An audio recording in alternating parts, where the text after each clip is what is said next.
Hello, everyone, and welcome to another episode of The Lifting. At least this fragment of this episode was recorded on 11/8/24. What you're going to see during our trip to Monticello was yesterday, 11/7/24. So this is going to be a very, very interesting episode. We also noticed when we recorded there that we did not do the Law of One and proper intro. So Joanna? We are all one, and when one is harmed, all are harmed. When one is helped, all are helped. Therefore, in the name of who I am, and I am one with all there is, that only the highest good be done.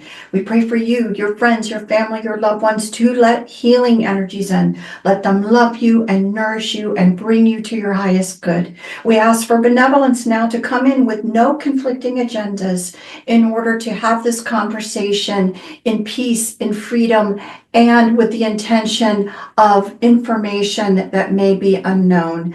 And with that, we ask for malevolence to be swept away and any sort of mischievous being to kind of be swept away as well in order for this conversation to be had. And we hope you truly enjoy it. And with that, and with great blessings we send your way, we say so be it. And so be it.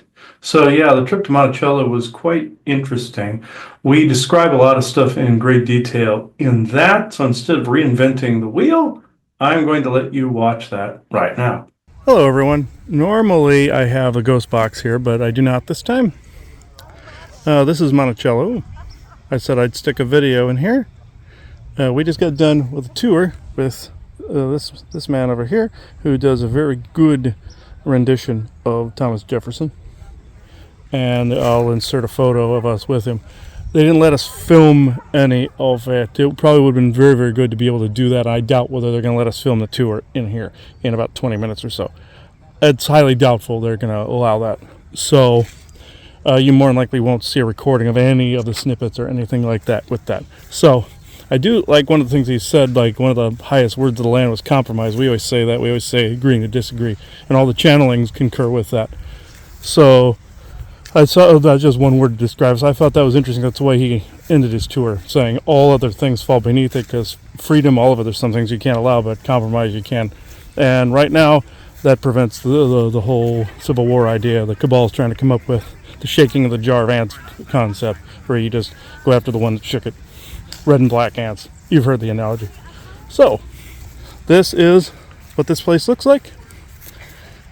And off here, you can tell he chose the high spot out here. That'd be brilliant both militarily and scenery-wise. So, more people showing up. I'll end this recording here. Joanna, do you have anything to say? No, I'm glad I finally got out here. Been in Virginia all my life and never had a chance to come out here and be here, but it's kind of funny. I think I appreciate it more now than ever. Mm-hmm. Same thing with the Ray Caverns. You'd want to come out there. Mm-hmm. So, all right. And you have to take a bus to get up here. It's further away from the main park entrance. Below, and then you come up the mountain. Yeah. You'll see plenty of pictures, but like I said, I doubt whether they're going to let me film the tour. So can't really blame them too much. So Salem was the same way.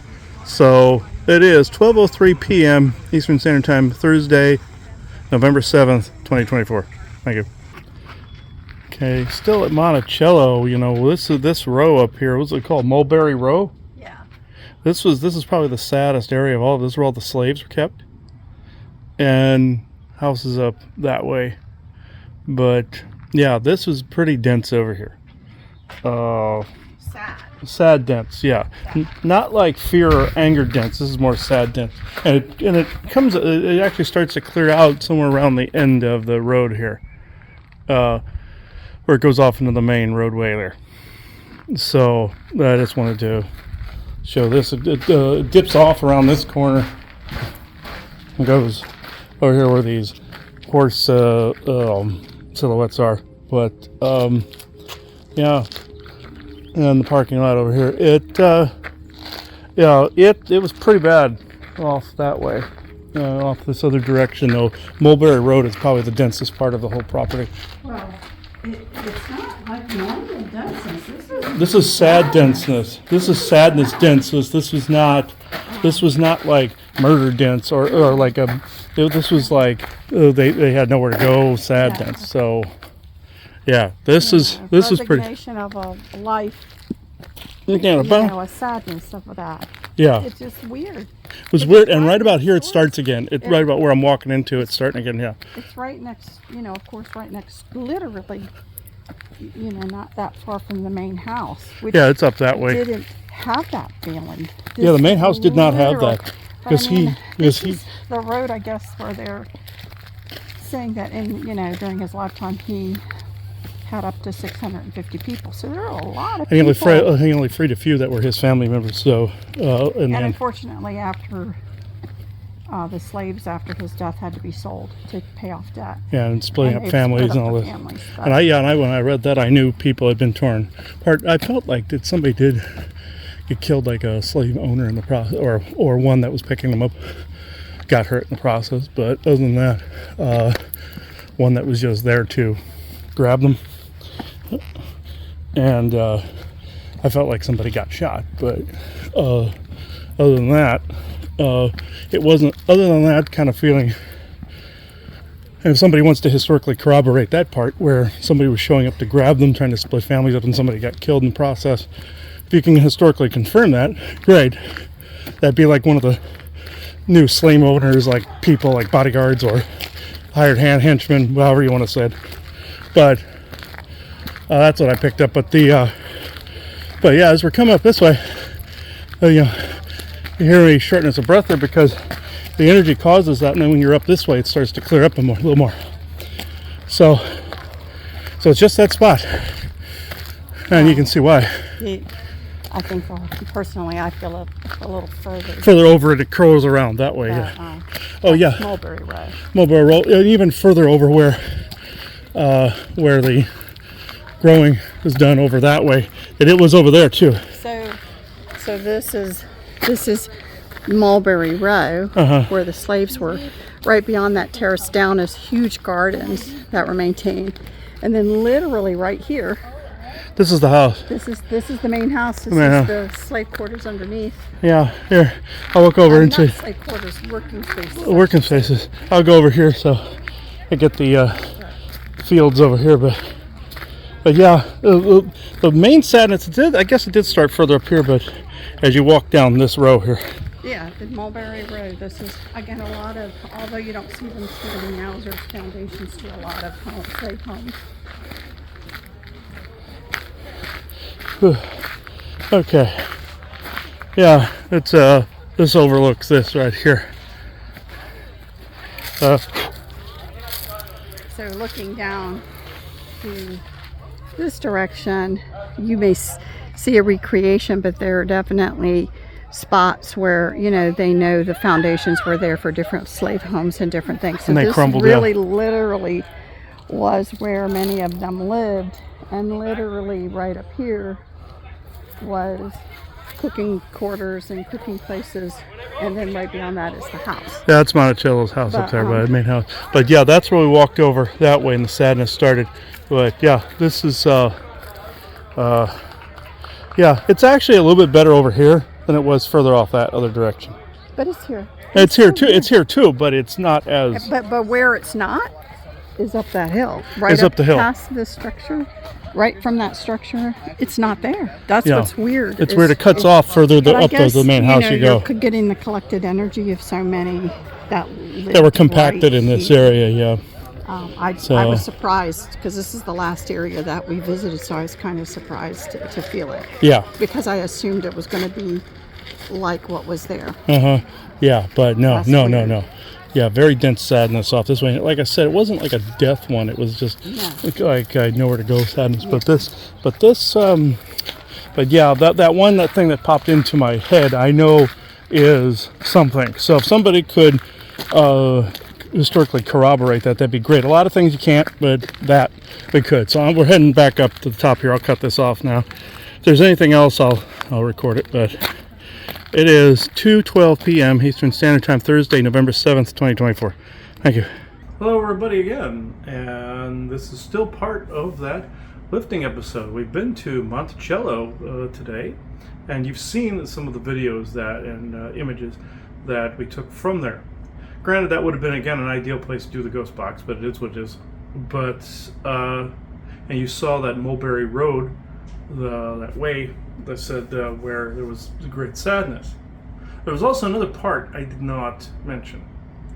When we were in another part of the house, they were talking about Sally Hemings, which is the slave that Jefferson had several kids with, and he freed the kids by the time they were age 21.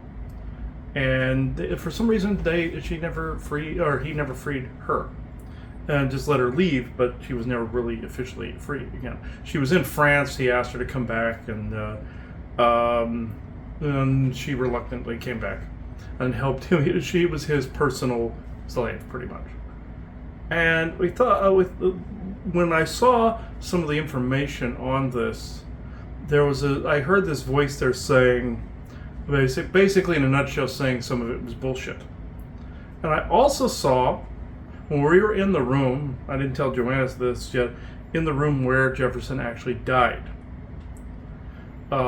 It's like his echoes were still there. It's like you could tell that there's like a piece of him there. I don't know if it's a wraith. What's known as a wraith. A wraith is a fragment of a person's trauma that's left on a property that can coalesce into an entity. So it may even have their face. Like I saw this, unfortunately, with my grandmother. When she passed, she had her soul that also returned to Oversoul. And then you had this wraith consciousness. And as you know, if you saw the Starkweather Part 2 episode of Conspiracy Sector, Elena said there's sometimes a distinction between a coalesced consciousness and a soul. Or also energy can build up to create a tulpa as well, where people put thoughts towards it. Some say some of the Jesus activity is part of this as well, aside from Enlil. So where people have created this so strongly out of belief that there actually is a separate life form from Enlil. Now, maybe that's something we can delve into at some other time in GIC or lifting it in the future. But this, just like the movie If, where it's the imaginary friend concept, that's Tulpa. But in this, it is actually quite. How can I put it?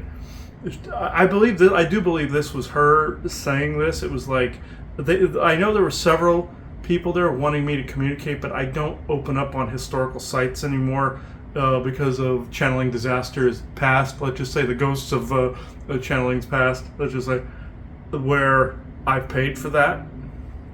So I generally don't do that unless it's a safe space we've created.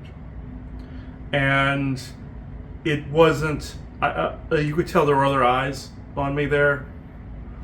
And I mean, I didn't open up. I'm not that stupid to open up in a place like Monticello. But up at the house, it was better energy than it was down in that Mulberry Road there.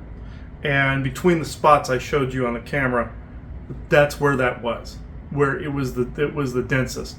And you don't want to say entity or demon dense. That's not, or evil dense. That's not what I'm getting at. This is more of a sadness like field that you enter. It's more like this sadness like muck that you run into, and it's just like, oh my god. Like again, there's a Next Generation episode where Troy runs into a room that has on the warp nacelle that has an imprint. You've heard of imprints also on battlefields. I believe some of that, what I saw with Jefferson, was an imprint or tulpa, because people also hold parts of him there because they're enthralled by his work, especially with the Declaration of Independence. They did that with Elvis too. Remember, if people saw the Viva Las Vegas episode of The Lifting, this is something similar where Elvis said people were holding them there because more of a worship persona or worship type of energy. With Jefferson and the forefathers, it seems to be no different, where I feel there's at least a part of him there. I don't know if it's the entirety of the being. It may be a wraith, ghost. Maybe he never passed on. I don't know. But there is something of Jefferson there. Yes, he had the place commissioned and built himself, but of course by his slaves and workmen, where he hired people to do parts of it and then rebuild the dome, and then he built the dome on it. It took him 40 years to make it. So his workmen were probably either fairly seethingly pissed at him for being a micromanager, or they were grateful to get the work. One of the two, or a little of both. So I get the feeling it's both. but like he was kind of a pill to work for as well, kind of like a savant in his own way. And that's kind of the feeling I'm getting. So I feel somebody laughed when I said savant. So it was kind of like, that, and I just heard pain in the ass. So where I heard hypocrite as well. So there's a lot going on right here. A lot of eyes. It was like at Jefferson Davis's house, and I'll try to dig up that recording from Jefferson Davis's house. On the way out of there were several slaves, ghosts there that thought I was an abolitionist from the north, and I crossed them there, even though it was a very heavy property. It was heavy in the respects because what happened to Jefferson Davis, he was kind of banished to his property after the Civil War, after the Confederacy lost. In this, these slaves there, I got the feeling they thought I was more of a slave master. And I told you I saw that scene in my head where somebody was shot that was a white person that was trying to separate two black family members. But this and can you, no offense, can you please back up slightly, whoever you are, please. I gotta know who you are first. You're obviously female. You went duh, but you've obviously been around to hear our modern words. You've been hanging around that property a while. You're not stuck in a time loop or anything like that. You're just choosing to remain there as a ghost? Yes? Why? That makes no sense. If you know the passage of time, is there something he did that was unjust to you in some fashion? A ghost is only formed through lies, injustice, or the injustice would be slavery, obviously. Lies, injustices, unfinished business, etc. Do you guys hold him there? Do all of you, the 600 and some slaves that worked for Thomas Jefferson, do you hold him there, yes or no? Was that a yes? Is that why he is in such distress? I understand. Yes, they're saying families were ripped apart because he wouldn't keep his word. It's like he told them that he was going to, upon his death, free them. And he didn't do it. But I will say what he did do that was good was, of course, Declaration of Independence. It actually helped out the entire planet in time. So there was good done by this person, and he was very creative, obviously. I realize we're only seeing his good side historically. We're not seeing the other face. I realize this. But there are a shitload of you here. There's at least 600 or so here. So, are you saying every one of you went through some hardship aside from being a slave by itself on his property when you were sold to pay off the debt of Monticello? You all got scattered to the four winds. Yes? And family members never saw each other again, is what you were saying. Wives and husbands and children and fathers, mothers. Because he didn't put a stipulation in to free every one of you. Yeah. Okay, I can see why you're pissed. But do not hold him there. You all move on together. Is this acceptable to you? Only to a few of you. You just wanted the story told, some of you. That was formed from a lie and injustice. But on the flip side, you guys do recognize what he did on one side. You're recognizing the yin and yang. Because there's more of you here than just the slaves. I know damn well. There's some colonial soldiers here too. Who's the guy with the feather in his hair? The Native American guy. In the colonial jacket. You're from an earlier period. You're from French and Indian War period. You're from Jamestown period time frame. I realize that you guys are kind of lining up to talk. I get that, but you're also bogging the energy down, and I have to move you on. if you don't mind. That means he has to be moved on too? Will you let Thomas Jefferson speak if you're blocking him? No, you don't want to. You don't want him to have a voice. So, okay. I'm going to move you all on now.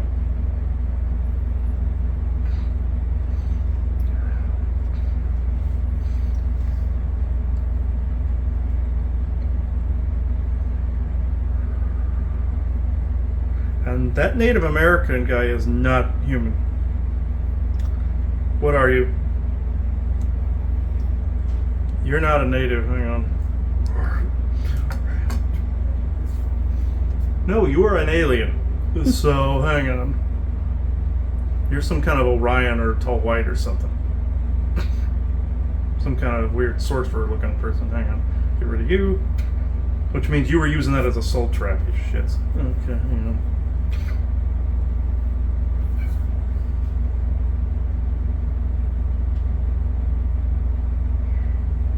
Okay. Where there's one of you, there's another one. Where there's no more left. Okay, thank you, Isaac. Okay. Isaac was at all of the slaves from there. From Mulberry Road there. Those were literally all the 600 and some slaves that he had in his lifetime. Including his kids. Some of them moved on, so it wasn't exactly the amount of them from there. Okay. So, and who was the creepy guy that was, or, because I didn't sense, it wasn't that heavy up by the house. No, and not even in the room that he died. No. So No, why was the alien guy there? That was like a soul reaver there. What was he around for? There wasn't a battle that took place there. But did he follow those? Oh, okay, from another location, he followed those other ghosts around. He wasn't at Monticello. That creepy guy wasn't there. Okay, he was from an earlier period, and he was just milking other stuff. You're saying he just area, not there. Yeah. Okay. So that was that. I'm being told that guy was not at Monticello. He was just taking advantage of stuff. Okay. So, Thomas Jefferson. Was that you on the property there? In that room where you died? Yeah. Yeah.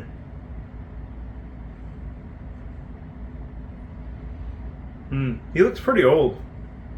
Not like a statue. He did die old.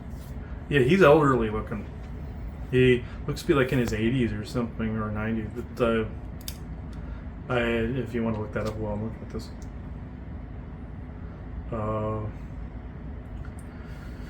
But he's pretty old and looks like he was bedridden or something. But but that's definitely him. Okay. You had something wrong with your lungs too. So there's something that he had moisture. He was 83. Hey, what did he die of? So actually, I opened the circle of true benevolence and no conflicting agendas as of this moment in time. It was a combination of ailments: exhaustion from intense diarrhea, toxemia from a kidney infection, uremia from a kidney damage, and finally orthostatic old age pneumonia. Okay, he was coughing. That's why it was like I felt moisture in the lungs. He just had like sepsis, we would call it today. It sounds like, but he had some kind of moisture down in the lungs. That's why. Okay, man, what happened to you? All right, you're in like pajama clothes, and it's like he never left his bed. Well, for a while, I think he was bedbound. Yeah. But they were holding him there. I don't know. It doesn't make sense. It makes sense that they maybe were held a part of him there, but I don't think we would have. They were angry at him for what he left behind. No, I get that. Most of the anger came after his death. Yeah, When- they hated when they him. Faded, They hated him felt after a he died. betrayal had occurred. Yeah. But I guess my point is that we did not feel death energy. We did not feel that in that room. No. We did not, No. feel as if something really nefarious was going on.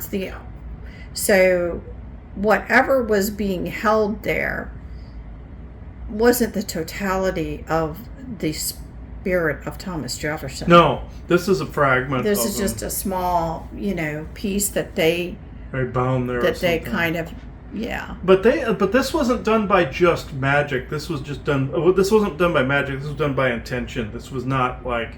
This was like a group of people, like the two or more walking my name concept, where they just focused on it. Well, It wasn't- because of what happened afterwards. Yeah, So, it was what happened afterwards. Yeah. for those who don't know the history, for all of the things that he did, he died in debt, and his house and the slaves were sold off to pay that the debt. Yeah, And- Monticello was he was in debt over $100,000 and some dollars, Which would have been millions of dollars now. $3 million at least. But in our so money. if he would have potentially made those promises, his family, even if they were told about it, it wasn't necessarily written, and they didn't honor that because of the debt.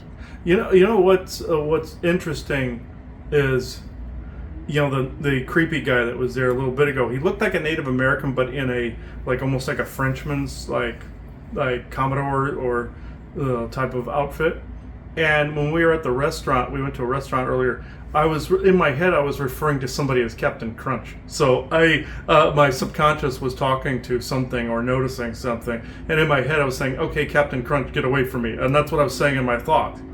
And he's dressed like Captain Crunch, so that's so I had subconscious level. I was picking up on something already. So probably, I would imagine what happened is you had these slaves, the family members that were separated again because, they were on those living there had families, and the families would stay as families as slaves. You know what I mean? And so then the families were all broken apart after his death to pay the debt, and I would imagine the cumulative families and probably some of their descendants probably were quite angry at, again, stories not being told, promises again potentially that were not kept, and maybe that collective, was able to keep a peace. But it was, we said this before, if you saw the tape, I just say it again,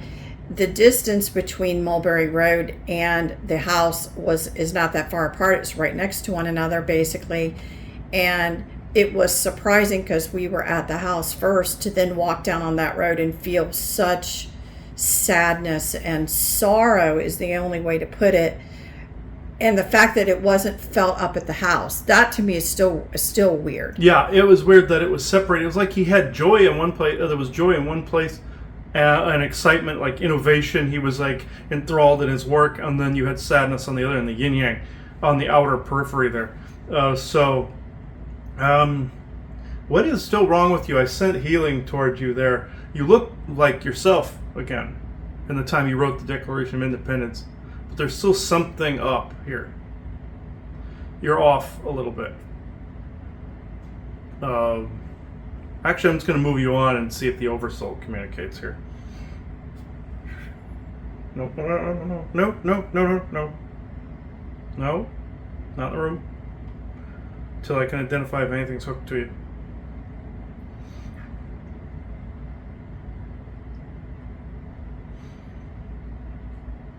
Thank you what? You thanked me for something. Oh, did something come off of you? Like an attachment or something? Oh, Isaac, if you would, please.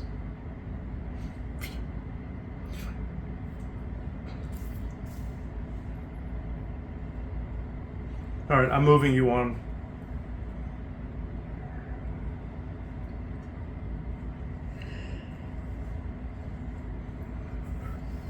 There we go. he had something like on his head, like he was all like that. I don't know if he had a stroke or something too, but that's what nobody knew what a stroke was then. That was the thing. They wouldn't have been able to label it, so they would have labeled it as something else, like mental debilitation or something like that. Okay, he's gone now. I just moved him on. He looked like, it made him look like himself, but because before he looked like just an old man in a bed, and there on the site you're seeing these, like his thoughts had permeated that room. Like his final thoughts were like, oh my God, what's this? What's going on? Like he was kind of scared, but at the same time he was kind of prepared to leave. And we found out that John Adams also, I believe, moved on at the same time as him. Right. And it's the 50th anniversary of the writing of the Declaration of Independence on July 4th. But it was 50 years to the original is when both of them died. Yeah, on the same, pretty much the same moment. Well, the same day. One died hours before the other. And they couldn't communicate. Of course, you can't communicate with each other like you can now. So neither one of them knew the other was passing. But history recorded that they both died the same day. So they jotted that down. So, well, okay, that actually lifted when that happened. I mean, with all those slaves around, they were just, some of them were just seething. But I have to emphasize, this was how they accumulated those thoughts after the fact. It has to be, because I did not feel that. No, I felt deep sadness, and we were getting residual there. But I believe our presence brought in the real deal now, because they weren't there except for, I'm thinking Sally was around, but I don't think these 600 were around there. I think they just came in now, and we were seeing the real deal now as to what they were thinking when they passed. So, but Sally, on the other hand, was not happy with him, and she wasn't happy with the fact that she wasn't declared free. It was more of it was a principle type of thing, where he'd given his word and he didn't keep it. He kept it for his children. When they were 21, he released them, and upon his death, he had the rest of them released, but it was only like 10 people. So, although the community let her live free. Yeah, the community let her live free, but it wasn't official. But there's something else that I believe he promised her that he didn't get, or she didn't get. Something, what we're talking now is unadvertised history. Unadvertised history. Like, he promised something in private. Like, he acted one way in private and then one way to his constituents. So it's like he was two-faced. Where in private he was saying some things, but he also was telling her, hey, I have to be this way here. I have to do these deeds here. I have to when these men are around, I have to act a certain way or do a certain thing. Please don't take offense to this kind of thing. Nothing personal sort of thing. And she didn't really like that. No. She wanted to be publicly with him and around him as an equal. And you can't blame her, but at the same time, that was the era as well. And I think he struggled with that. All men are created equal, but at the same time, he kept all these slaves. So, but I think he was struggling between keeping his economy going and then abiding by his principles. So that's kind of the feeling I got from him. It was kind of a yin and yang with him. They showed this on this one historical show we were watching, that they believed the same thing. He struggled with that thought. Okay, is anything left of Sally here, or did we hit the nail on the head? I feel we hit the nail on the head with that. All I heard was when we were reading something about Sally, I heard her basically in her own words, or her own way, it was more like, this is bullshit. Like, okay, you're obviously still around, so did he treat you well? Yes. Did he make unreasonable demands? No. It was more or less, he didn't publicly regard you as an equal. But what was the bullshit side in the records, in the known historical record? What is the one factor that is bullshit that you can see?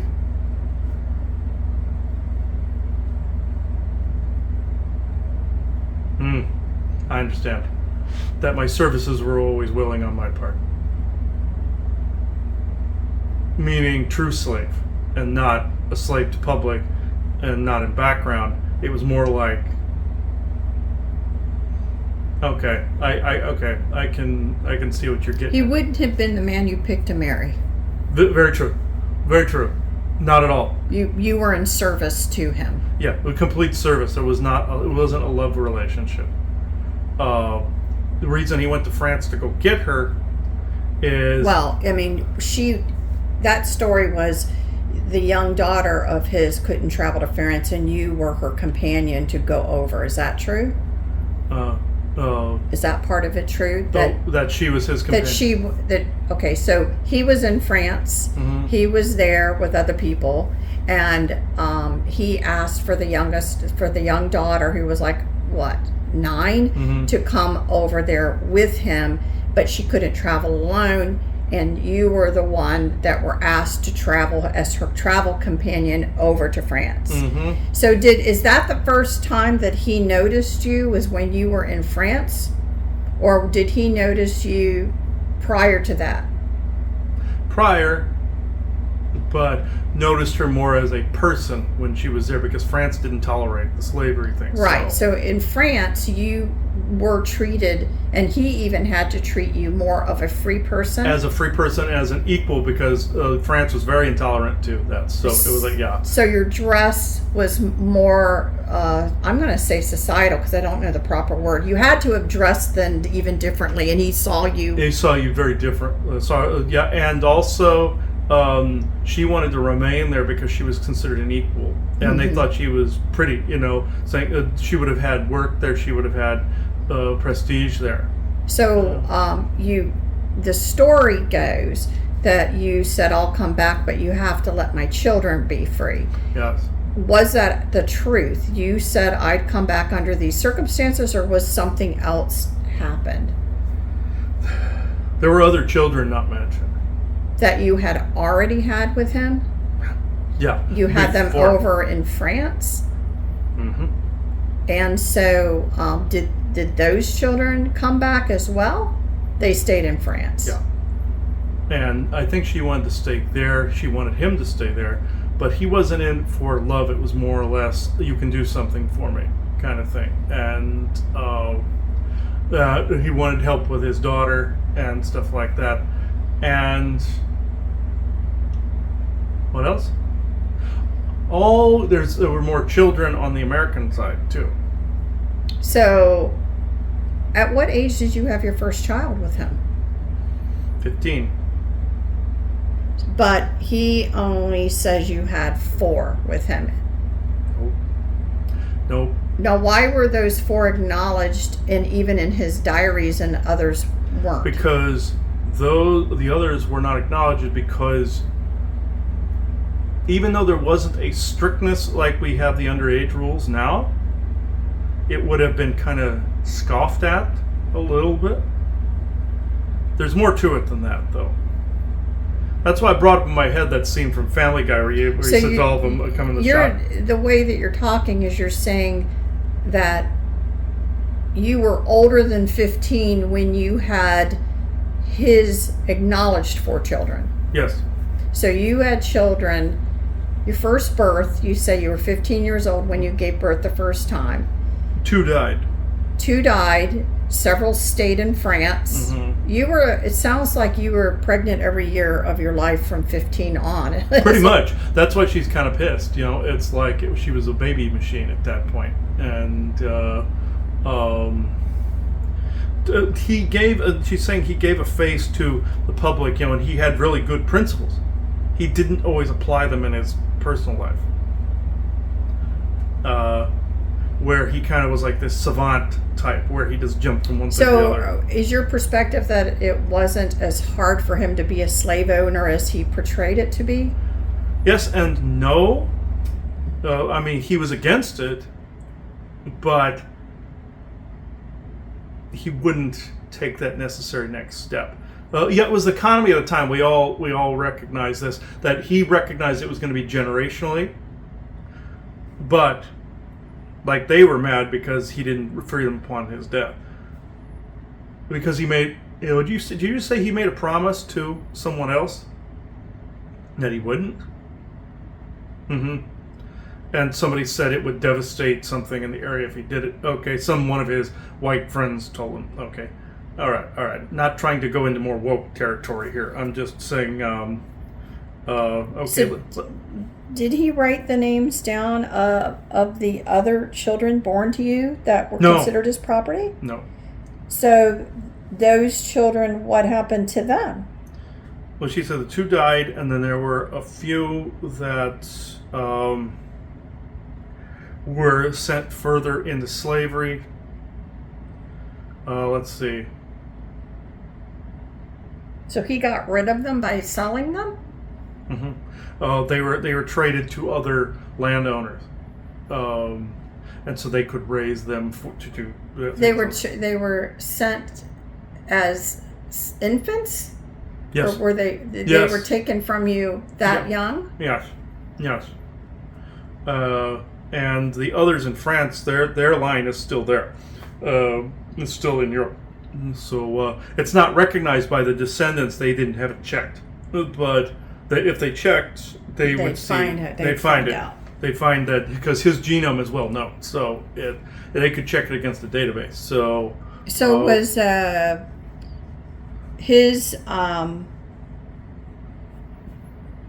Did he have as many children with you as it was common to have a slave owner have with somebody? Mm-hmm.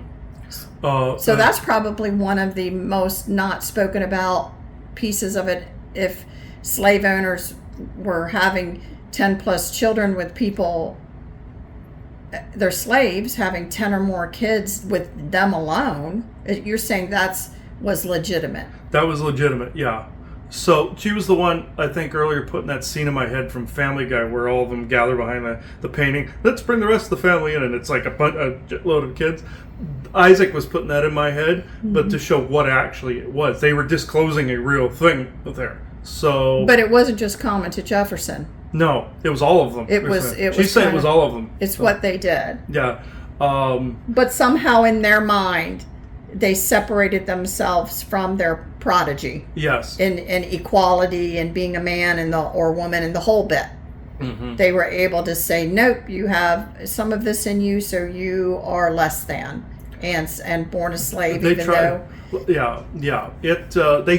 I think Jefferson did legitimately struggle with this, though. Well, no, I'm not. Many.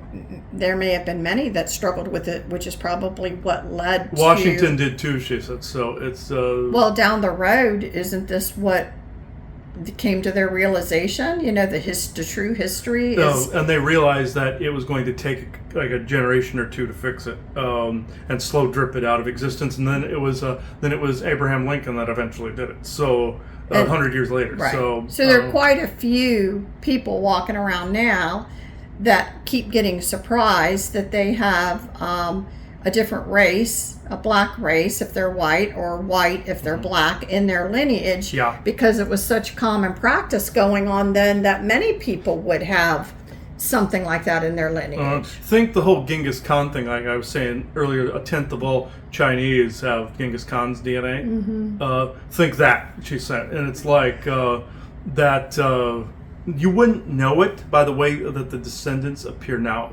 Mm-hmm. You would not, they would not guess. Like if it's a black person, they wouldn't guess. Like if they had more black in them, or if it's a white person and they look like a regular white person, they wouldn't guess that they had any of this in them. They don't think about it. And right, that's what she's saying. So, what is the other unfinished business that you're wanting to discuss? The deep sorrow that we felt. What specifically was that? This is from what I picked up on about the families being ripped apart. It was that specific event where they came in after he died and pulled apart. The guy I saw being shot in my head, she's saying that was a slave that did that to him, pulled his gun and killed the guy right on the spot. They tried to say, no, we are staying here. We're not being separated. And they actually hunkered down for a little bit, or tried to. A few of them did. and tried to hide and stuff like that. It didn't last long, like a day. You know. So then, Like a few prior of to them. that moment when that occurred, the slaves that worked on the property, would you consider that they were treated better than other places? Oh, of course, yeah. They were treated quite dignified, actually, on his property, and so whoever is close to her, can you please back up? Whoever else there, thank you. I only see a blob there, so yeah, they were treated quite well, and but they didn't trust really too many other people.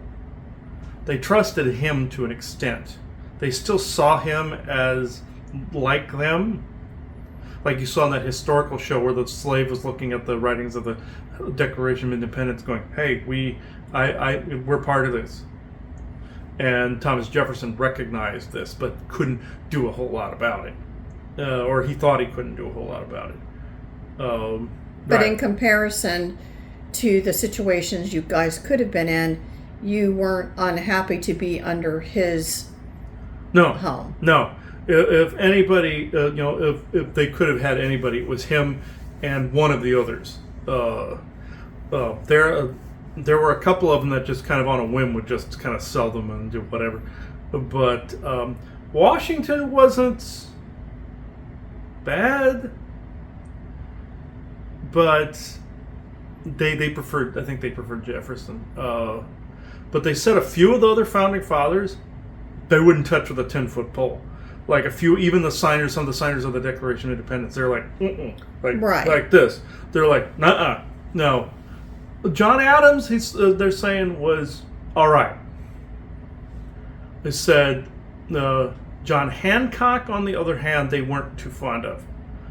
Burr, they definitely were not fond of. That he was just this raging, like, I want to say like almost like an alcoholic, but it was like he had a temper.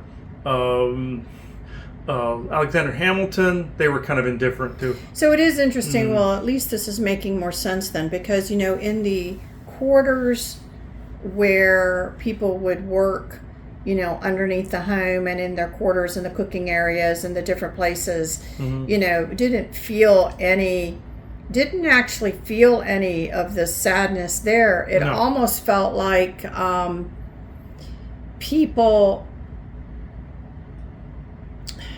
making the best of the situation they could in, meaning finding purpose, I guess is the better way that I can say it, instead of this being in this horrible situation. I'm guessing that some felt, well, I could be in way worse, and because you didn't feel that there. You just didn't feel that there. The sadness was on Mulberry Road, but the rest of it seemed pretty okay. Right, and that lower floor and everything was where you guys worked, but we didn't feel it there. So it would make more sense that that's more representative of how life really was, and people must have had at least some sense of pride or sense of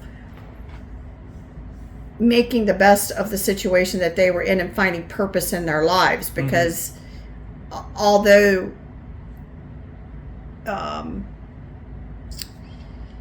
I guess what I'm saying is choosing to do that because there wasn't actually an alternative. Yeah. Yes. Yeah, it's when they also got separated and went to the other landowners. That's when it got ugly. But they were used to being pampered, I suppose, in that way. Maybe respected as much as at the time a person could be. A person could be, yeah. So it makes more sense now, because I was very confused. This doesn't make sense. You would think that sorrow would have carried over into their working areas over at the house, and it didn't. No, they were treated quite well. They were even put on shifts, reasonable ones. Others didn't treat them that way. Others kept working them. Like in the South, for instance, it was like around the clock, like some of the plantation owners and such. But he was different. But yeah, her and I think two others here. There's some kids or something too. They were scoffing at some of the other signers of the Declaration of Independence. They were seething. Well, I'm with sure them. because you did have people that were really hardcore slave owners that were there as well from different states and stuff. I think, I was telling Chris that I appreciate this visit more now than I probably would before. So I was telling Chris that I appreciated this tour more now, and it has to do with current present moment. Because, one of the things, again, in where we are all at, and people who believe, again, that there is truths not being told, and there's still the concept of the elites, even though this looks like a free country, it's really not been a free country. It's been a very big darkness taken over it and trying to basically destroy it from within. And also one of the reasons she's coming in, she wants to say that this history shouldn't be gotten rid of, shouldn't be not told. I mean, like the people taking down the monuments and all this other stuff, that's foolish. Like the BLM type stuff and everything. She says, this is foolish. You want this told. Yes, certain things are offensive. She'd tell the black crowd, now, yes, horrible. You should be offended by this, but should not remove it, and shouldn't tell other sides how to manipulate the history because you're offended by it. She sees the attitude of things going on now. She's been kind of grounded to the earth or Midgard for a while now, so she's seen and heard people talking, especially nowadays. It's actually a blending of both philosophies that took place then. You have the right side that shows Thomas Jefferson as the proper founding father doing what he did, which is absolutely true, how they depict him. But then you have this other side, too. Both sides are not wrong in this. So they wants to make this clear. Both sides are correct, except you have the ones that go overboard and want to only focus on the slave aspect when it was a product of the time. Then you have another group that wants to just focus on the heroics. But you blend these two together and not overbloat the evils that were done.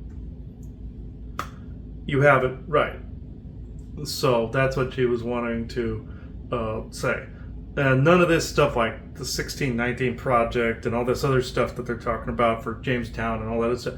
No, that takes away from what actually took place. If you listen to the propaganda side and they want to remove the history because they're being influenced to do so, is what I'm hearing.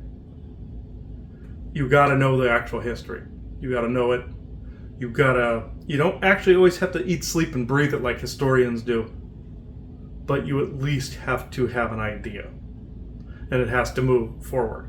She recognizes there's experts in the area, but it's like, that's what she wants. She's happy that this is being said. So, see, two or more people start talking about a concept, it starts to change the energy. So, who are the two children, the little ones? Like the two, they look to be like 4. 3 and 4. Little girl and a little boy. Who?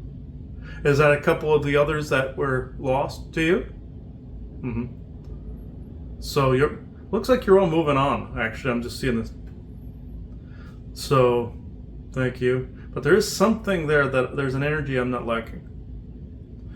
No, you want me to do my thing? Okay.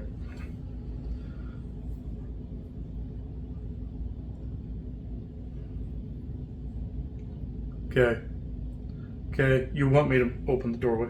Okay.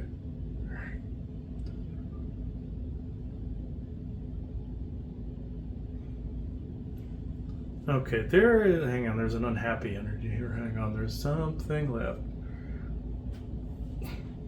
Okay, Isaac, if you would. Yeah, there's something that is unpleased that we did this. So, something that's been an energy that's been trying to manipulate this.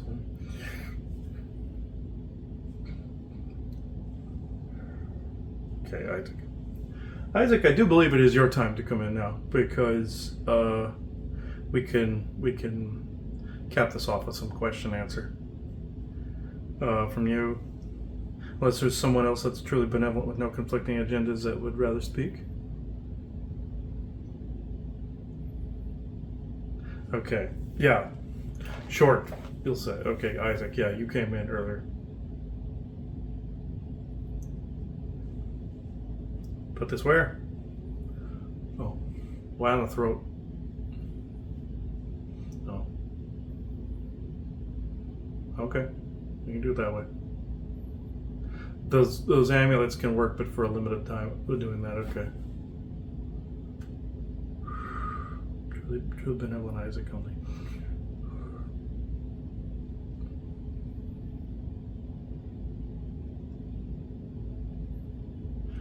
Yes, I'm back again. He felt sadness earlier that was deeply entrenched, and it was adhering to some of his own personal memories and experiences. That usually how it happens in places like that. You'll be picking up on something that's making yourself sad, and it usually enhances what it's already there with you. Or you'll be picking up on the actual things. See, emotions are memories too. And some people can pick up on the chains of events, like he did with the guy that was shot. So this, excuse a second, there is someone pestering me myself as well. Give me a second. I was there with you, and they pestered me as well. So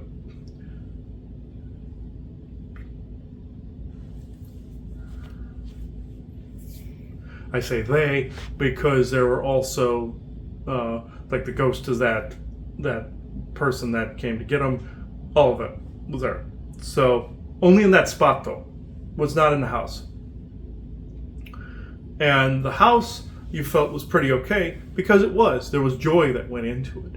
You actually felt correctly. And it actually, he chose that spot not because of just the beauty, but it was also strategic as well. And it was untouched by, the construction was untouched even by the War of 1812. So, with that said, the place itself also has a place of meaning, not just for Thomas Jefferson, but it was also designed to be a backup government building if needed be, where they would hold meetings in there as well. It was a backup, kind of like your Congress would have a backup inside of a base or inside of a facility or something. Very, very, very similar. It was not easy to get to in that day and age for even the construction people. And also, say some British or anybody, natives, anybody, would try to get up to the front door. It would not, it would have been difficult. Excuse a second. There's still something crawling about. Give me a second.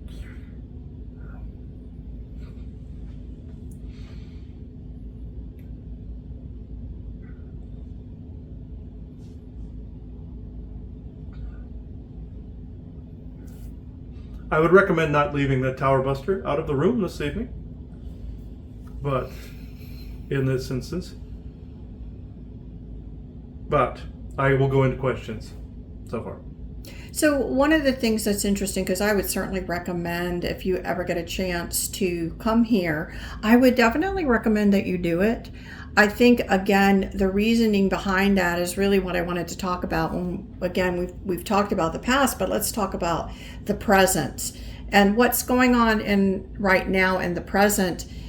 A lot of people will feel there's a similar thread, meaning Jefferson's talking about the tyranny of the time, needing to separate, from somebody that was trying to keep, the United States under a tyranny. Whereas right now, many people are feeling there's a tyranny that's present here right now as well.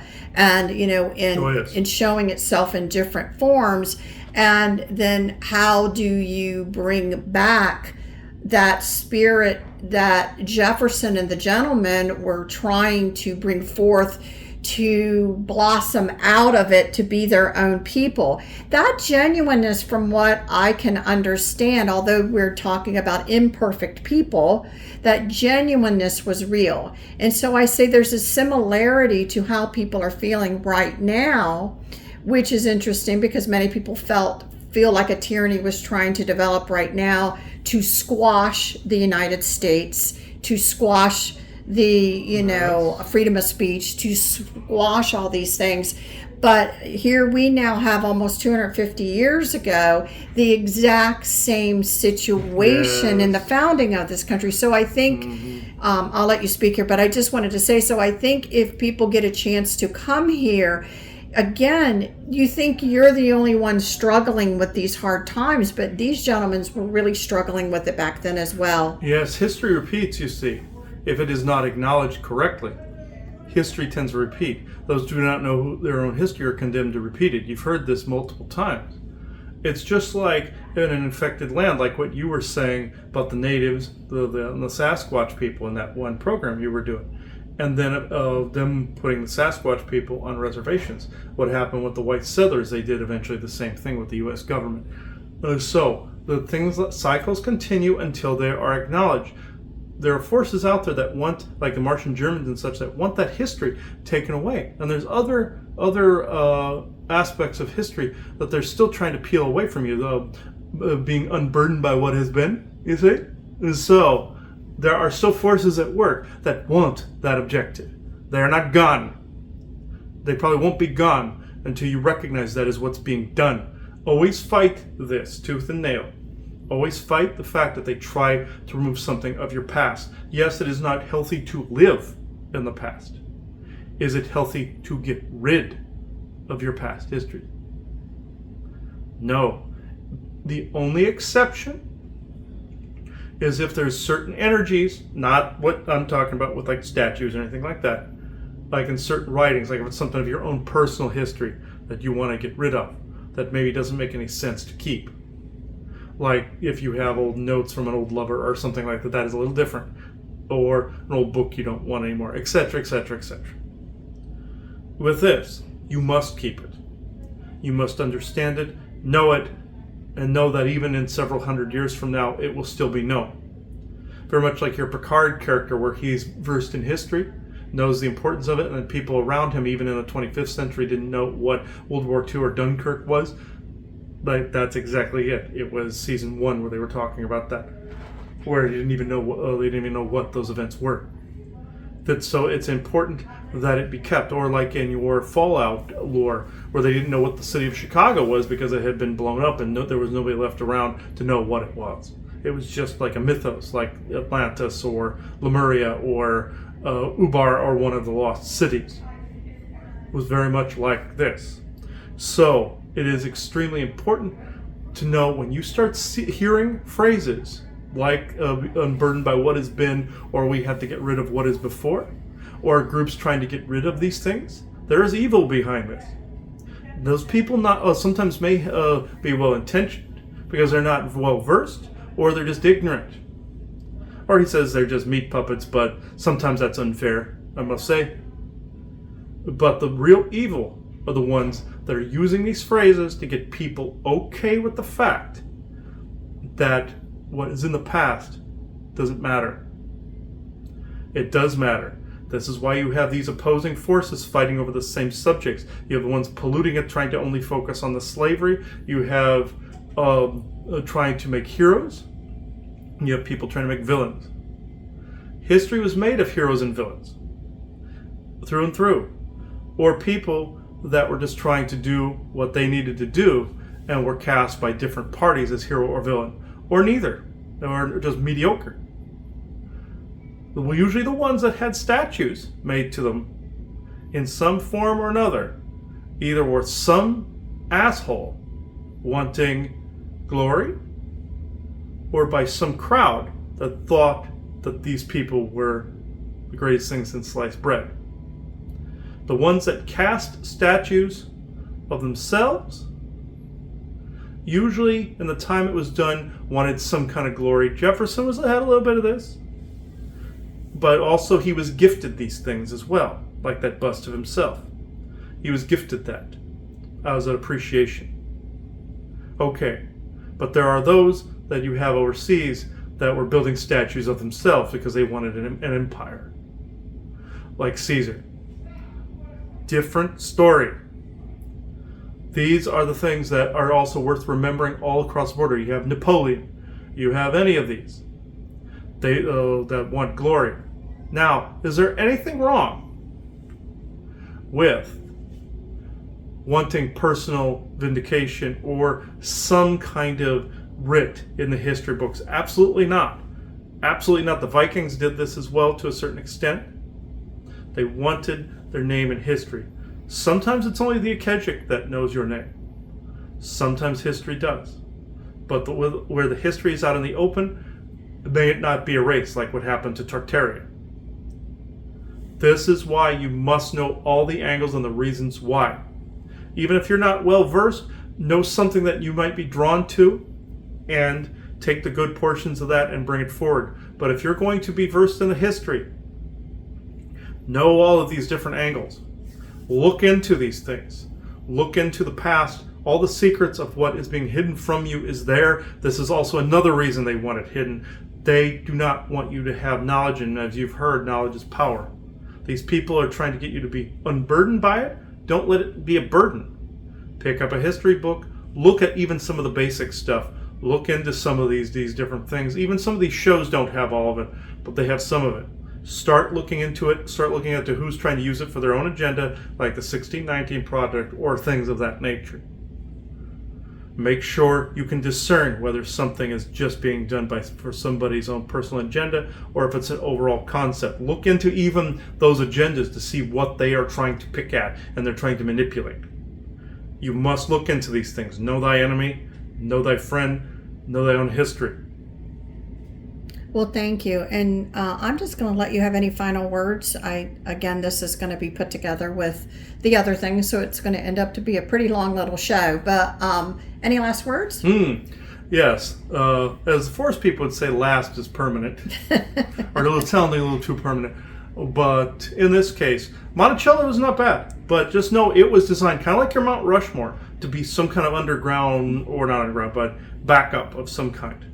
Even the forefathers had an idea of like an alpha site or a backup. Monticello was actually going to be that kind of backup, but it got scrubbed. This is why some people, you were wondering why the government wouldn't buy it? This is why. They wanted an unacknowledged site that they could possibly go back to, have it be seemingly like in civilian hands, and then possibly go back to it. And have it be, it was acknowledged but also unacknowledged historically, but somebody else came in to acknowledge a history. But just know they wanted something still in operation that they could go back to. Now it is under the control of that particular family. But what else were they originally intending? I'm not saying it's that way now, but what else were they intending? It was going to be a backup of records, a backup of being able to move certain officials there, and it got scrubbed.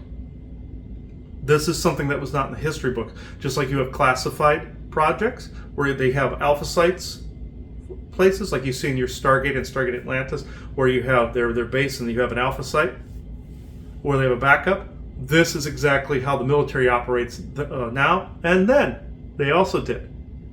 So they saw the brilliance in being able to have some kind of backup. So this was actually what that originally was going to be when they constructed this. But also Thomas Jefferson saw this as a brilliant place, not only strategically, like I said, it was hard to get to, but it was also a place of beauty that he appreciated, that he could be in silence and read his books. But he was also in a lot of debt too. Just no different than people now. I want to say the situations that you're seeing now, and the progression and the slow progression of, they were experiencing 250 years ago. So these are cycles that need to be broken. The chains of poverty need to be broken, and the chains of debt need to be broken. But just know it is not a recent thing. You've seen this for centuries. Again, energies continue on. It's changed only very little from that period to this one. But at least in that period, you could hide from your creditors easier because there was no technology, none that you know of anyway. So I will leave this here. No more questions? No, we'll let this go for now. So, all right. Thank you, everybody. I will depart now for the moment. Okay. All right. What he was referring to, what the tower busters were in a hotel room, and it's ill-advised not to have something around. We left it in the car, so I'll bring it in before too long.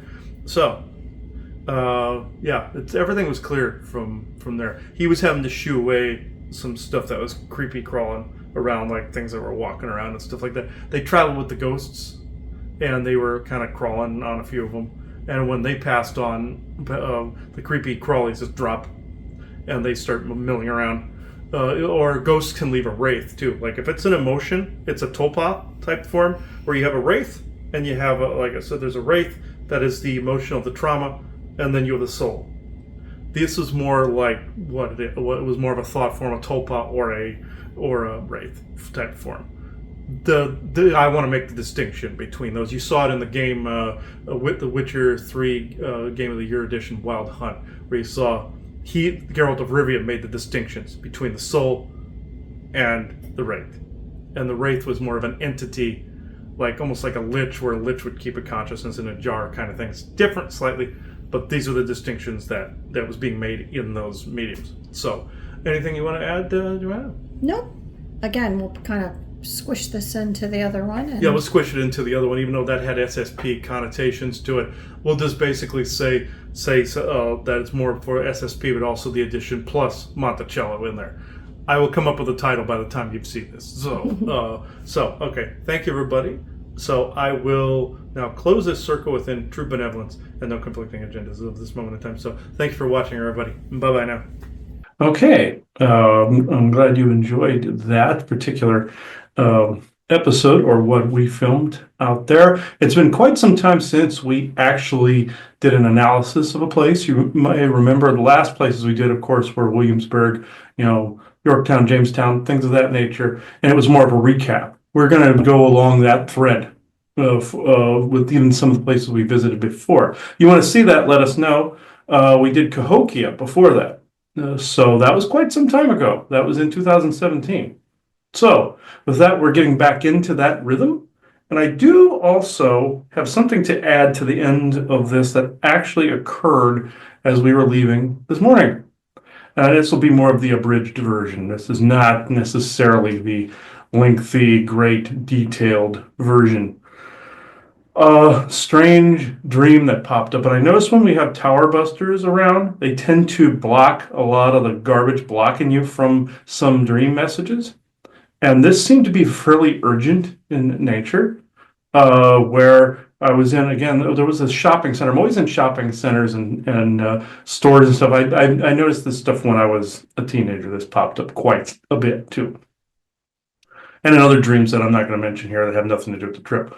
But in this, going into a shop where antiques were being sold.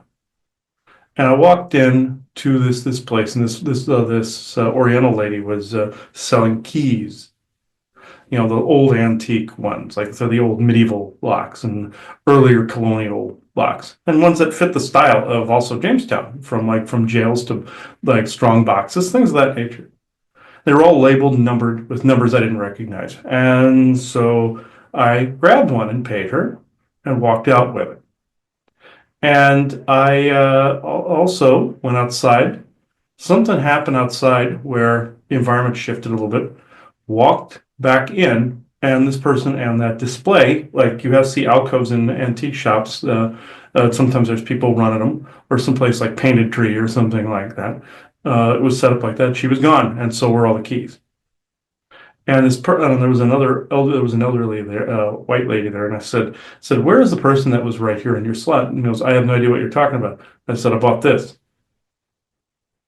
And they looked at it, just looked at me like this, went like this, and then showed the marker of that particular slot, looking at me strange, and then gave me how those little fireboxes are that you can buy at Walmart that you have documents in and everything? Gave me one of those, didn't hand it to me. I didn't fall for that in dream time, folks, by the way. Slid it on the floor. I waited a minute, then I picked it up myself. And that's kind of the loophole for bypassing another Dreamtime invasion where you're not taking the object from the person, you're just picking it up. So I kind of saw that as a loophole. That and another bag and file folder. I picked these up, went outside. There was a girl waiting for me out there. Said I had to go into a neighboring shop, went in there. And there was a man in there. I probably would recognize him. He had brown hair, brown eyes, and was tall, looked to be fairly tall, about maybe 6'5", 6'6", something in there. Wanted to look through the strong box, busted it open, looked through these files, and they looked like top secret files. And he was just elated. His attitude was, this was awesome. Now, you may recognize a scene like that, very similar in the movie Dr. Sleep, where the little girl was looking through the vampire lady Rose's records. Rose said it looked like a cathedral. And the little girl was looking through her own records of like little boxes and stuff like that. That's looking through someone's records. That's actually not a good thing when you have that in a dream, when somebody is looking through records. Sometimes I've even shown my wallet and my ID and my phone. That's usually synonymous with your digital ID, or digital ID, yes, but with almost like an etheric ID, since people associate that with identity here. The energy and spirit kind of just adapts that. Now, the thing with the keys, this is actually quite important, because this means abilities. This actually means some more than you think it does. This means somebody is trying to peddle someone else's codes or frequency value signature coding ability. And there are that in the galaxy. I will say this, there are merchants like that peddle codes, frequency codes. There's these little Jawa orange looking guys that peddle frequency codes. That's probably a Galactic Interstellar Council episode or a lifting episode all by themselves, I think. But with this was important, because when I was in that environment, excuse me, I had to get a hair out of my mouth there. This is important because of the energy that was in the area was slightly more enriched. I was actually able to see two enemy forces, the salesman and the one that was committing espionage. You see my point? That area, the energy was enriched enough. And also the fact that I had a tower buster with me, though, it always seems to happen when I make those, because it makes an enriched energy. It seems that those dreams were allowed to connect better, or my brain was connecting to them better. Now, this is actually very important to the analysis of the energy, not only from the tower buster, but from the fact that it was also around Monticello and places like the Vray Caverns. That is actually quite important towards this. I wanted to add that in. And that kind of concept could be a show in and of itself if you people want to hear, if our fan base wants to hear more about that kind of concept and how that whole system works. That's a separate episode. But just know that it actually was important to this trip, and discovering things energetically, like I said in some of the previous recordings about some of the SSP stuff that came up in the episode previous. We had to split it up because we had so much material. It's two separate lifting episodes. So, Joanna, I don't know if you have anything else to add to this, but I just wanted to add that on. No, I just hope everybody enjoys it. And again, it's something that, we, as was said in the show, Monticello was a bit of a surprise because again, and I'm glad that Isaac came in with some clarification, because certain things just didn't make sense, and we talked about it. I'm not going to repeat it. So it was an interesting dynamic of what actually went on. And again, the complexities of the people of that time, even those written into our history and what they were involved in and their life and everything, that again gets put into this, grandiose, and it really was harder than it looked. And so, I find all of that was very interesting. And again, I hope you enjoyed it. Yes, I hope you enjoyed this. I also noticed, and I will say today, leaving that area, it seems the energy, especially all the old trees and everything, was very enriched. Coming back here within the Virginia Beach, we hit kind of a sleepy field in comparison, being up there for 2 days. Now, I'm not saying the energy here is bad. It's just different in comparison. Not saying bad at all, no. I'm just saying, okay, something's different here now that we've been away here. It's not ugly, it's not bad. It's just different. And of course, there's more technology here than there was there. I can see why Jefferson picked the spot. Well, yeah, and I'm sure that plays a lot to do with why the differences. Yeah, the differences in the spot he picked, it was very energetically enriched. I wouldn't be a bit surprised if there was a ley line intersection, which I do feel there is. I believe they've mentioned this in other places, that Jefferson picked that spot for a reason. And also the spots in Washington, D.C. were picked because of the energetic lines. So I will end this here. That could be also another episode in and of itself about Washington and also the spots that Washington picked for DC and the geometry behind it. If you want to see that, let us know. So I'll end this here. So thank you everybody for watching this episode. Please go to thelifting.net. You'll see a link to our Etsy store, how to get reads, and where to find past episodes, both Rumble and YouTube. And always go to galacticinterstellarcouncil.com if you want to see our galactic history material. So historical material. So I'm now hereby closing this circle within true benevolence and no conflicting agendas as of this moment in time. So thank you, everybody. Bye-bye now.